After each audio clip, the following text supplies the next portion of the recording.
주의 폭포 소리에 깊은 바다가 서로 부르며 주의 모든 파도와 물결이 나를 휩쓸었나이다. 아멘. 요나서 2장을 이제 관주로 연결되어 있단 말이에요. 그러니까 결국 이제 예수님께서 그 죽음의 사망 권세를 이기고 승리한 것을 다윗은 보고 또 자기도 승리할 수 있다라고 하는 사실을 기도를 통해서 알고 있는 거예요. 그러니까 본문 하나는 그냥 혼자 있는 것이 아니고 다른 말씀과 연결되어 있기 때문에 관주가 돼요. 이게 최소한의 관주입니다. 최소한의 관주예요.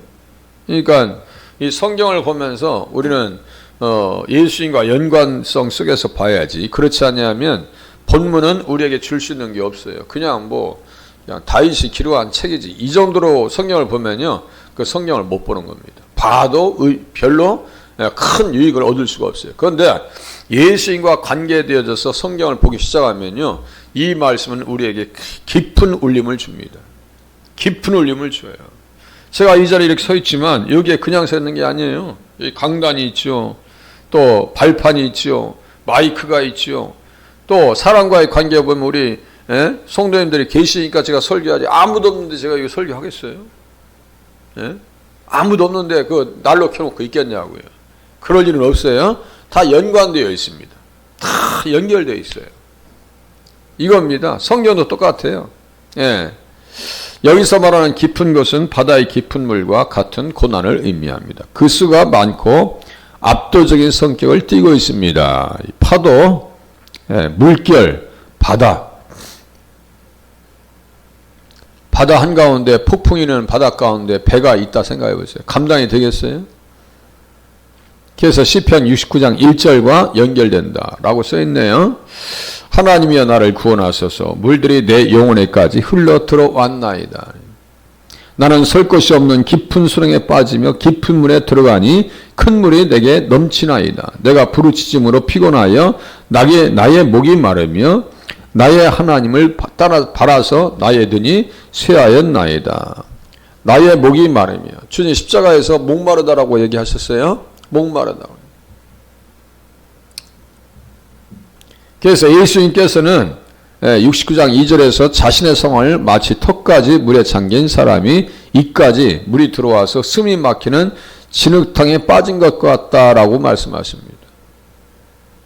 예수님은 그렇게 지금 숨이 다 막히는 상황, 발을 디딜 수도 빠져나올 수도 없는 상황, 기가 막힌 웅덩이, 수렁에서 시편 40장 1절입니다. 홍수로 넘쳐 흘러 깊은 물에 잠기게 되었고 극심한 위험에 처하게 되어 있습니다. 이 압도적인 물은 그를 에워싼 불경건한 사람들의 홍수, 그를 둘러싼 악인들의 불이, 그래서 불의의 창수다라고 그랬어요. 불의의 창수. 불의의 창수라고 할 때 불이라고 하는 것은 벨리알이라고 그랬어요. 그리고 그의 영혼을 덮친 교만한 물, 즉 그를 멸망시키려고 모인 이방인들과 이스라엘 백성을 의미합니다. 그러니까 십자가 주변에 이스라엘 백성들이 얼마나 조롱하고 머리를 흔들고 조소하고 침뱉고 손으로 얼굴을 때리고 주먹으로 치고 이런 거예요.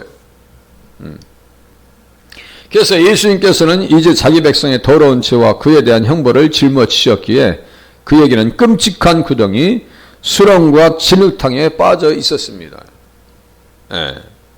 내가 깊은 물에 이르러 홍수가 나를 덮쳤으니, 이것은 성경에서 고난은 종종 물에 비유됩니다. 그리스도의 슬픔과 고난은 깊은 물과 넘치는 홍수로 매우 적절하게 상정이 되었습니다. 이 고난이 그렇게 깊은 물과 또 뭐예요? 넘치는 홍수로 비유되었다. 그러므로 누가복음 12장 50절에서 예수님 자신이 물에 잠기고 압도당하셨을 때처럼 이것을 세례라고 부릅니다. 세례는 뭐예요? 물에 담는 거예요. 담았다는 건 뭐예요? 좀 죽으라고. 죽어야 된다고. 죽을 것이라고. 누구를 위해서요? 나를 위해서. 하나님의 백성을 위해서. 나는 받을 세례가 있으니 이것이 이루어지기까지 나의 답답함이 어떠하겠느냐. 예수님 세례 받으셨어요? 물. 그럼 세례는 뭐예요? 죽음입니다. 그런데 제자들은 분위기 파악 못하고 주의 영광 중에서 우리를 하나는 주의 우편에 하나는 좌편에 앉게 하여 주시옵소서. 아니 예수 믿으면 내가 잘 돼야지, 다 잘 돼야지. 그래 잘 돼야죠. 잘 사니까 또 예수 믿는 사람들이. 그것이 목적이었다면요 이렇게 되는 거예요. 한국교회가 지금 텅텅 비어가고 있거든요. 이게 보통 문제 아니에요. 지금 인구 절벽도 있지만 제가 볼 때는 큰 교회가 더 큰 문제라니까 이제는. 예? 예전에는 가서 조그만 교회에서 이렇게 하면 가서 올려줄 수 있는 사람이나 있었지, 수평 이동이나 할 수 있는 그런 저희가 있었죠. 그런데 지금은 그것도 힘듭니다. 현상 유지도 쉽지 않은 시대가 되어 가고 와 있어요. 여기까지 와 있어요. 왜냐? 물량주의, 예, 기복주의, 황금 만능주의, 이것을 도배했어요. 우리는 천주교에서 나오면서 종교개혁이라고 하는 이름 가지고 나왔어요. 정말 개혁했는가? 개혁하고 있는가? 개혁되었는가? 생각해 보면요 앞이 캄캄합니다. 앞이 캄캄해요. 여짜오되 주의 영광 중에서 우리를 하나는 주의 우편에 하나는 좌편에 앉게 하여 주옵소서. 예수께서 이르시되 너희는 너희가 구하는 것을 알지 못하는도다. 내가 마시는 잔을 너희가 마실 수 있으며 내가 받는 세례를 너희가 받을 수 있느냐. 잔과 세례는 뭐예요? 잔도 물이네요. 세례도 물이에요. 예. 깊은 바다가 주의 모든 파도와 물결이 나를 휩쓸었나이다. 예수님도 그렇게 십자가 앞에서 고난과 쓴 잔을 마셨는데, 고난의 잔을 마셨는데, 나에게는 고난은, 그래서 어떻게 한다 했어요?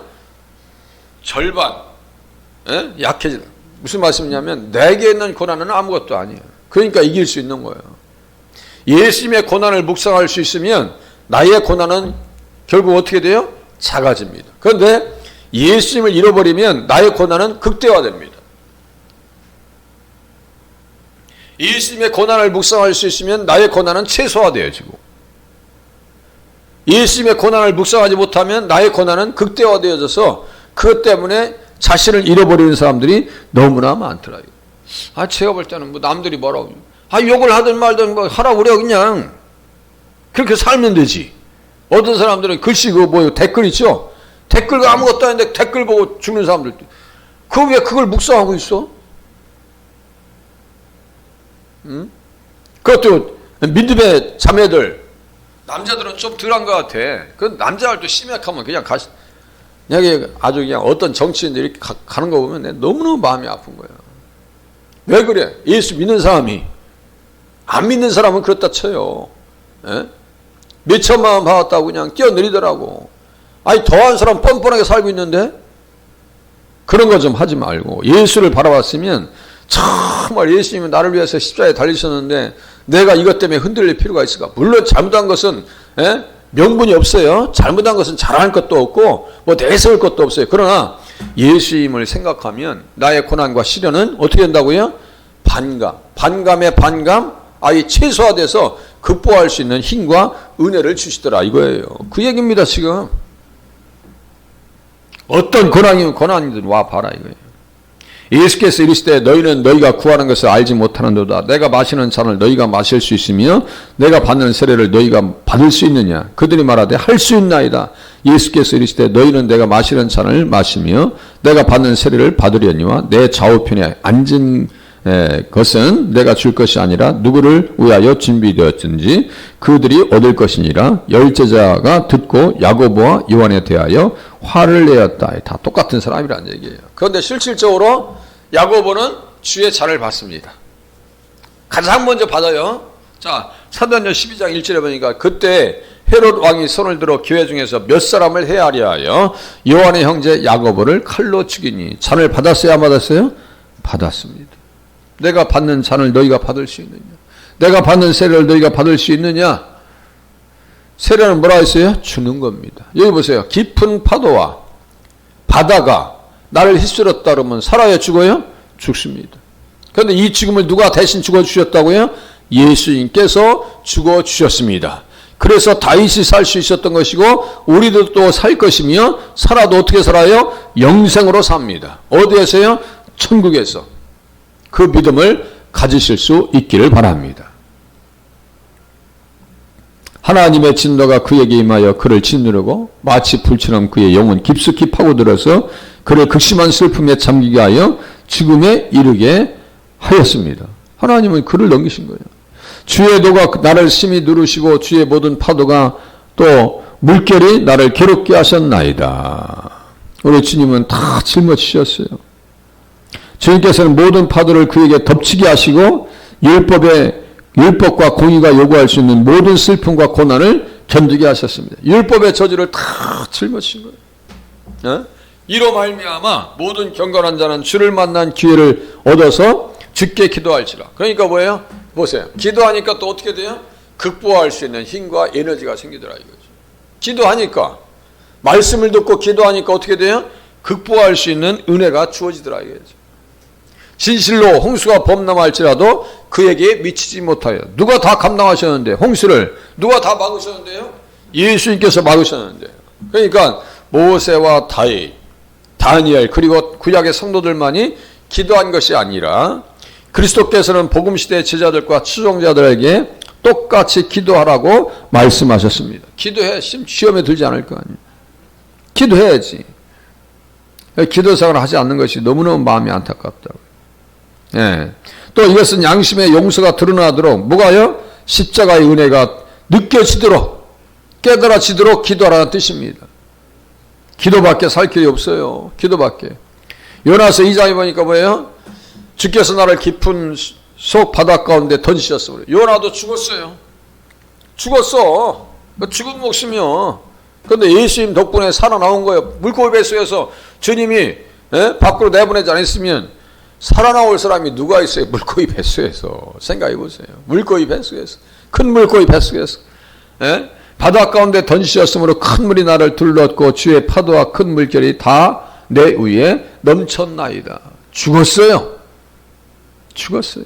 내가 말하기를 내가 주의 목전에서 쫓겨났을지라도 다시 주의 성전을 바라보겠다 하였나이다.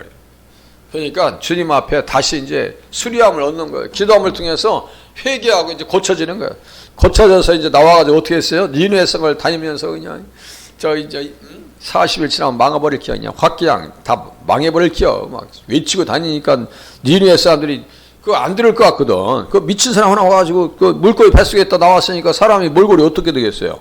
얼굴이 그냥 희죽희죽하고 꺼먹고 그냥. 그러자 생각해보세요. 물고기 뱃속에서 소화되다 나왔으니 이게 사람이 제 사람이냐고 이게. 제가 생각할 때는 머리도 다 빠지지 않았겠어요? 물고기 뱃속에 옷은 다 헐어가지고. 여러분들 독수리 중에는요 무엇을 먹고 사는 독수리가 있는지 아세요? 뼈만 먹어 얘는. 뼈. 이만한 뼈 있죠. 이만한 뼈를 다 발라서 뼈를 생긴다니까. 그 생겨가지고 어떻게 하냐면 그걸 소화시키는 독수리가 있어요. 그러니 물고기 뱃속에서 3일 동안 있다 나왔으니 사람같이 보였겠어요? 예? 죄에 대한 경건한 슬픔과 마음과 눈앞에 하나님을 경외하는 마음을 가진 사람. 이러한 사람은 기도하는 사람이고요. 은혜의 영을 받았기에 간구의 영을 가지고 성령과 지혜로 기도합니다. 성령으로 기도하면 하나님의 뜻대로 간구하게 하시더라. 그래서 하나님 앞에 죄가 없는, 죄 용서를 위해서 기도하는 것은 그가 죄가 없는 사람이 아니라 매일 죄를 짓고 있으면서 따라서 용서하는 사랑의 새로운 발견이 필요하다는 것을 보여줍니다. 무슨 말씀이에요? 늘 하나님께서 은혜로 내가 삽니다. 오늘도 내가 은혜로 살 거예요. 내일도 우리가 은혜로 살 거예요. 하나님의 십자가의 은혜가 없으면 내가 하루도 살 수가 없습니다. 이러한 고백이 우리의 입술을 통해서 따라 나와야 될 줄로 믿습니다. 그래서 오늘 한날도 주님 의지해서 승리하는 한날이 되시기를 바랍니다. 기도합니다.